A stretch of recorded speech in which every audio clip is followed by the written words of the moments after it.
So here we are, logging in. This is the beginning of episode number 14 of Free to Play 2 of Main, where I am, yet again, a free to play account currently. No bonds. I need to get another one. Right now, starting off this episode with 1129 total level, and in addition to that, if we look at the bank, I have a 21 mil cash stack, actually 21.2 mil, which would take me up to a total of 25. So, gonna get going, gonna get a bond real quick if I can. I'm gonna throw in a price a little bit below what the GE price currently is in hopes that I can save some money that way, and if we get this bond, then I'll be off and running. Didn't even take 5 minutes. Nice and easy. We got ourselves a bond. So I'll do another 14 days membership. Why not? I guess if you insist. Playing today was good. Yes, I did enjoy. Now, back to a member world.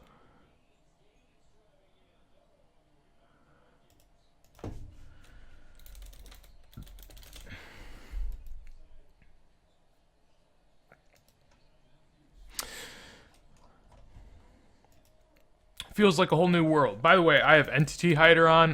I use the client RuneLite. I know a lot of people ask, and so that's what I play on. They have a functionality that's Entity Hider and hides everyone around me. I mean, they're all there, you just can't see them, so it makes it nicer for recording and stuff like that. Every now and then I chuck it on, but 22.6 mil bank now. Where we're going to go with this episode is going to be a lot of questing, a lot of skilling. I've done a lot of PVM lately. Got to get away from that. Looking to build the account a little more, so I might start with some agility combined with some questing because I can't bear either of them for too long by themselves. Shout out to this old moneymaker. I'll show you guys basically what it is real quick. I spent 385k on super compost, which is an item that's needed for farming. I'm only able to buy 599. 600 is the limit, but I bought one to test the price, so that's why I can only buy that many. And then over here, basically, you need 2 volcanic ash for every 1 super compost you buy. So in this case, I'm buying 1200. You could put this overnight and probably get twice as many or 3 times as many, depending on how long it takes for you to go offline. The GE limits reset every 4 hours. But so looking at it here, basically, I spent a total of 385k and 440, close to 830k. Now I'm going to go ahead and put these together. Basically, all you have to do is take out all of the volcanic ash, put that down in your inventory, and then withdraw super compost, use one-on-one, and then just do all of them. And it's pretty AFK, honestly. It's not that hard to do, and it shouldn't take too long at all. So I can sell these ultra compost for 1730-ish per one, somewhere around there, and that puts us at 1,038k. That is a net profit of about 210k off the total ultra compost, which only took me 10 minutes. So back again, this time with 41 agility. Gonna go ahead and collect now. A little bit of profit made, very close to 19 mil, and we'll keep working with the side cash. No more flips. However, right now I was checking margins and I found that I can actually make darts for a very cheap at the moment. Basically, adamant dart tips are 206 and adamant darts are 175. That's a 31 GP margin. That's not much considering what they usually are. Adamant darts typically a lot cheaper and dart tips a little higher. So this is a great time to hop in on it right now. I'm gonna throw in an offer. I believe the GE limit's 11k. Yep, up there. And I mean, look at that. That's why I'm doing it, because I lose 40 GP turning each dart tip into a dart. So every time I do this, I'm making 10 of them. So I'm losing 400 GP, but I'm getting 150 XP. That's a ton of XP. It is insanely efficient, and I can do it while I do agility. I know I missed enough milestones. I'm not missing this one. Agility has few of them. That is 50 marks of grace solely at this course, which is very nice. I am up to 46 agility. And believe me, that is no small feat. This place, not very fun. You do fall a lot right here, over there. You fall right at the end so many times. It's such a tease. It's a real killer. And I did finish up my Addy darts as well. All 11,000 of them. I went and sold them, and now I'm trying to flip some Varrock armor sets, as you can see down there. If I finish those off, I'll make a little bit over 200k. Nothing too much, but obviously a nice little flip. Very close to another level. I'm going to be going until 52 here, because if you guys don't know, basically, the Falador rooftop course really isn't better than this place as far as XP goes or Marks go, it really is just better to stay here if you're going to do purely rooftop courses. However, at 52, I'm going to head on out to the wilderness course. I may go a little bit before that. You can use a summer pie, which boosts your agility 5.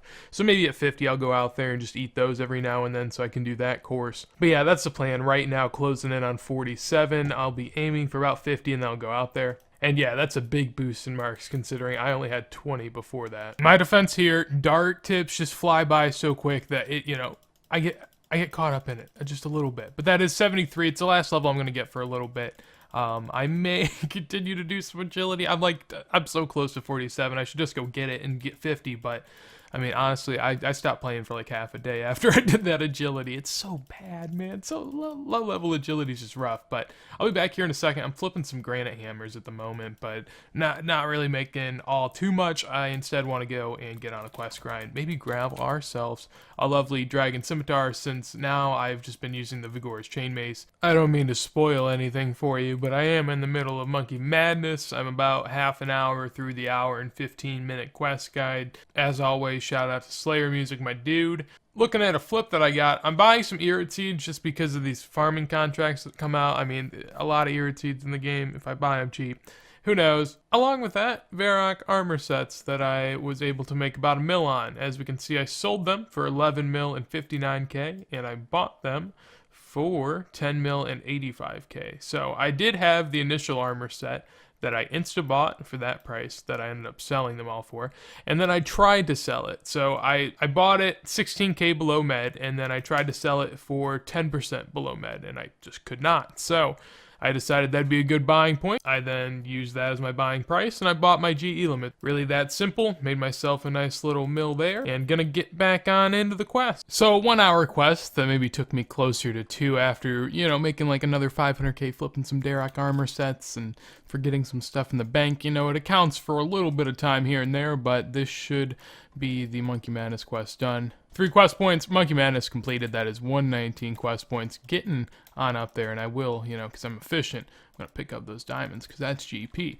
Now, also, since I'm efficient, I'm going to go get a little extra XP. After the quest, you can go up here and talk to the boy Dario, and I think he should allow me to choose what I want, and for that, I guess I'll say something to do with strength, as that's going to give me a cool little level. So, rigorous testing for all of this XP I better get. It better be worth it. Show my XP. I didn't even get to see how much I got. Oh, all right. I mean, that's a solid 110k XP. So I guess ours is, still kind of a scam. But yeah, 71 strength, 69 HP, and 61 mage. So as I go to do a little bit of questing, I do have some torture ornament kits flipping right now. The first one I flipped for almost, actually over a 500k profit. And then this one about to do the same, hopefully, if it sells. That'll give us an extra mil to work with. That is real easy for me. Did some flips earlier that didn't make me all too much money, so not a whole lot to look at really, but we will do something that I guess I was just caught up in the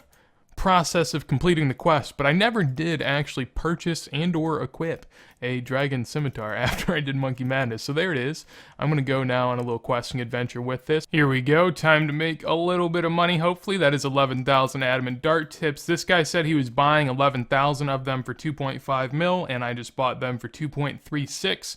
So should make about 140k on this. So yeah, sometimes you'll see people at the GE doing this. Personally, I've done this in the past whenever I need items that are used for skilling most of the time, and you can't buy anymore because of the GE limits. I just come here and I ask people to buy it for me. You pay a little higher price, and it's an easy way for people like me to make money. I'll throw a thank you out there to them. But that's definitely one thing to keep an eye out for. You won't see it all the time. I wouldn't go out looking for it, but if you see it, take advantage of it. Now, one thing to be skeptical of is that sometimes people will say they're buying an item for an insane price that is just an obscure item. For example, one that I've seen in the past is this Kayat fur.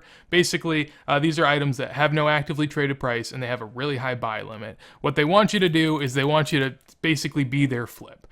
Usually there's not a lot of these on the market, so you can make the margin yourself.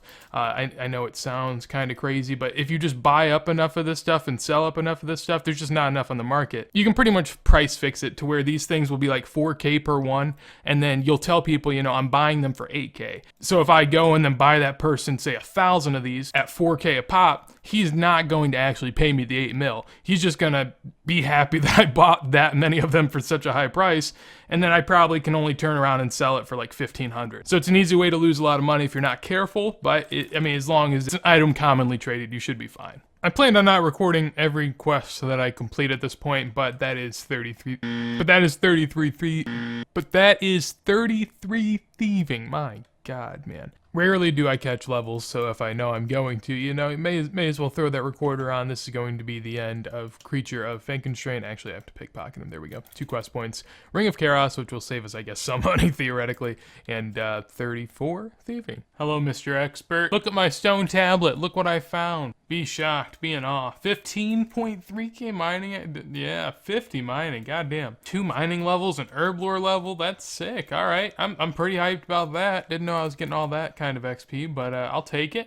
Totally forgot to do any flips while I was doing this quest, but we'll just move on. Nice little dragon dart tip flip coming in. I sold them all for 8 mil and 19k, and I paid 7.5 mil, so a nice little 500k plus flip. Yet again, time for one of the longest cutscenes in any quest. This is the Giant Dwarf quest, where I can go AFK for 3 minutes. So I'm gonna go grab something to drink. I'll be back here in a little bit. We'll see how this plays out. Black screen, that's good. Oh my God. There we go, 2 quest points and a lot of random experience. Any levels? 2 smithing levels, I believe. I think that's it.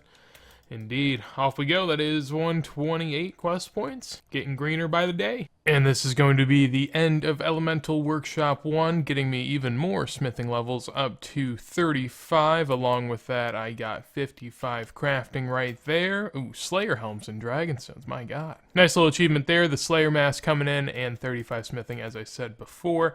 In addition to that, I got a genie during this task. So the lamp himself uses a lamp and gets himself 47 agility. So always extremely weary when completing Elemental Workshop 2. I know I've messed it up before, hopefully not this time. Okay, I don't know what it is. I think maybe if I don't have the book on me, or maybe if I use it on the eastern side, it doesn't work. I'm not sure, but one or the other. It messed me up once, and I've been scared ever since. But that 7.5k smithing and crafting XP will only get us smithing, though. 2 levels, almost another. And I wish I could say that's all the levels I have for you here today, but that's not the case. Actually, in between quests, I got a little bored, and I did some wood cutting here in Sears Village. I figured, why not? So there's 6. On a good streak of not missing levels at this point, I just decided to, you know, not be a baby and let people do stuff for me. Instead, I will do it myself. I crafted 1.4k unpowered orbs from molten glass, and that's how I went about getting 59 crafting. I'll get that up in the future. I'm definitely looking towards 75 for Slayer rings at some point, but not necessarily now. I did buy another 3 of these, couldn't get any more, so I'm gonna throw those on into staffs. I did actually lose I did lose 110k selling these 2 off because I couldn't get any profit, but you know, sometimes that happens. It's no biggie. As my willingness to quest has subsided, I decided to go and throw this money to use, and we're going back to some Wildy Slayer, ladies and gentlemen. I want to start skilling a little bit more. I'm definitely getting there as far as quest points go, so I'm not really too worried about that at the moment, and would like to get up my strength, along with my range to 75, so I can use a blowpipe. That's kind of where I'm aiming for at the moment, but right now, I do know that I have some black demons to kill, so this is how much you stock up when you're scared of dying in the Wildy, you know? Coming in with 59 Slayer right there. Almost at 72 strength, but I don't think I'm going to get it before the end of this level. We have gotten a mysterious emblem on this task, which made it pretty good. For tasks like this, I really just don't like coming out here with the chain mace that much. I think it puts too much risk on me at a close teleport spot, so it's not really worth my time. So glad to get some use out of this DSim finally. So that's the end of task number 30, giving us another 125 points and up to a total of 950. Gonna pass the 1,000 mark soon. I still don't have really anything I need to unlock with Wilderness Slayer, so I'm just gonna continue to stockpile them, so then I'll have an abundance for when I get back to regular Slayer. But for now, the trek on out of this place is just disgusting. So another thing about the Wilderness Slayer task is I don't even think I've maybe skipped 1 task total. So I mean, they've all been decent. 150 greater demons, more than happy with that. I think they're in the Revenant Caves, so I'll give them a shot there, as that's probably going to be my best option. So at this point, looking through our Slayer log, there's not a lot of stuff that I really do enjoy. A lot of the early level Slayer stuff is kind of annoying, but Bloodfelds and Jellies are decent, Cave Horrors as well, and now I'm about to unlock Aberrant Specters here in a second. I did die on my last task. I had a Greater Demons task that I did in the Rev Cave. As soon as I got in there in my first trip, I saw people. I lost probably about 500k, so pretty significant, you know, I'm not excited about it. It did happen, so a little hit to the bank. Luckily, I put my cannon down in time, so that was all fine. There is 60 Slayer. After this task, I think I'm gonna go do some prayer. I wanted to get 60 Slayer pretty bad, and I still do want to train my combats, but the 70 prayer is looking pretty tempting, and as I start to do more quests, I'm gonna definitely get piety unlocked, so figure I may as well do that. I got a decent amount of money now. I'm going to do the Dragon Bone method, where basically I run Dragon Bones from the Burning Amitelli over here to this altar right here. At this altar, if you use the Dragon Bones, I'll show you guys here in a second, basically you save half your bones. It's really sick, but obviously you're in the wildies, so there is some risk, but if I'm just taking one inventory, not that much of a risk. So this is exactly where I stand, just right on out here. Basically, every time you use a Dragon Bone on the altar, like right there and right there again, you have a chance of saving the Dragon Bone. It is a 50-50 chance, which means that for every Dragon Bone you use on it, really you're using half of a Dragon Bone, which means each Dragon Bone is theoretically 2 Dragon Bones. There is no extra cost other than the charges for Burning Amulet, which is about 1k per teleport, not too bad, and then any additional costs if I die, which hopefully won't be too often. The levels are going to be rolling pretty quick here, so I'll probably come back in a little bit, but for perspective right now though, I am 81.4 combat. So no one hates anything more than a tease, and I'm not the type of person to do that. So I'm not even going to get 70 prayer, you know? You don't need to be teased with piety. Next episode, we're going to absolutely kill it though. Basically, I have a ton of stats that I want to start doing in questing. We're getting very close to Barrow's Glove. So hopefully you guys enjoyed. I did do 1.7k Dragon Bones and got to 66 prayer, ultimately almost 84 combat. If you guys did enjoy the video, make sure to leave a like. Anything you want to tell me, comment it down below. And in addition to that, if you want to see more as soon as it goes live, make sure to subscribe. Also, 74 people in the clan chat. Absolutely absurd. If you guys want to stop by, feel free. Always hanging out in there. There's also a Discord as well in the description. But that's it for me. Goodbye, folks. I love you. Bye-bye.